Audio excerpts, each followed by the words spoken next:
Hey, what's up? This is your girl Rebs here. So I just want to make this to say, currently being woke, ascension, speaking to your ancestors, all this stuff is like a trend right now. I don't know, I guess it's people think it's some type of game or anything like that. But what I want to say is, for one, disclaimer. If you're truly not being called, if you don't know who you are, if you haven't went within and you don't know who you are, that's the best way I can say it. I wouldn't recommend dabbling and trying to communicate and do certain things, because if you're just doing it as a trend, as a game, trying to get likes, views, and followers, you don't want to end up on the wrong side of things. Like, that's the best way I can say it, because there is power in everything. That's the best way that I can say it. Like, this message is for, melanated, black, our true name, our golden beings. There's power in everything. So just don't let these likes and media, you know, basically have you put yourself in harm's way. Like, stay in your lane. Don't try to be somebody you're not. Like, that's the best advice I have.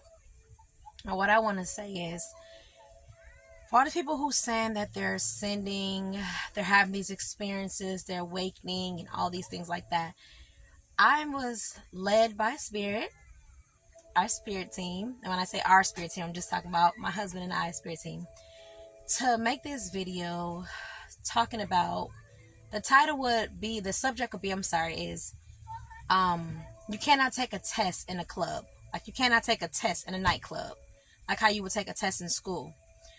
So basically, the enemy's job is to keep you lit, is to keep you, everything loud around you, to keep you distracted, to keep you consumed, to keep you putting your energies and wasting your times into things that don't matter, that are not important. So people who are truly ascending, who are truly in ascension, you're actually not going to see them that often, because a lot of times they're going to be shut down and closed in. I'm talking 3 months, 6 months, year, even years at a time. And they will come out every now and then, like how my husband and I have messages to share, or we're told to share certain messages. We come out and we do such, and then a lot of times we go back into our, I don't want to say cocoon, but our space of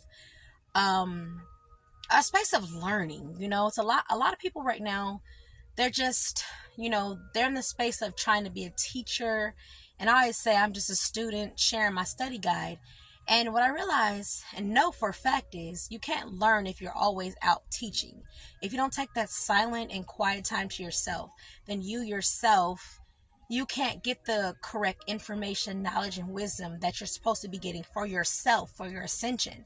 It's cool to share with people, but if you don't lock in and take that time for yourself, then how are you going to grow spiritually?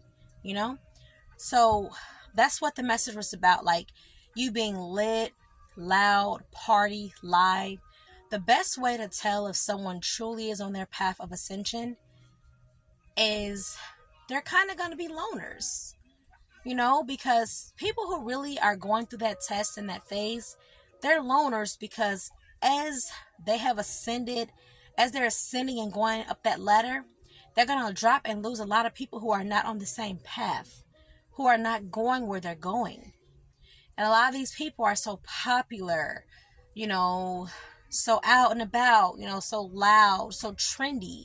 But those who are really loners, it's because a lot of times, like myself and my husband, we have to share messages with people that they don't want to hear. We have to say things that they may not like. But when Spirit tells us to speak and share things, that's what we do. When we feel what has to be said and spoken, our intuition and such, we do that. So people who are truly on that path, they're naturally loners. They're focused, they're, the main thing is for you to heal and for you to get yourself better spiritually. And everyone else comes after you focusing on yourself. So the best things I can say to you is to go within, listen to yourself, meditate. But you have to have that quiet time. Like, you have to have dedicated quiet time every day. It has to be set aside no matter what. Because when it's too loud, that's how the enemy gets in. The enemy will keep you busy. Clubs, parties, dinners, friends, repeatedly. And then you look up, it's been 10 years. You look up, it's been 20 years. And the paths you're supposed to take and the people you're supposed to either meet or cross paths with, you have missed all those doors and all those turns because you allowed the enemy to distract you by keeping it so loud. So you can't take a test in a club, because we're here on this realm at this time. It's students, school, learn lessons. And if it's too loud, you will miss your lesson. And on that note, I'm going to say peace, shalom, assalamu alaikum, paz. It's been real. Until next time.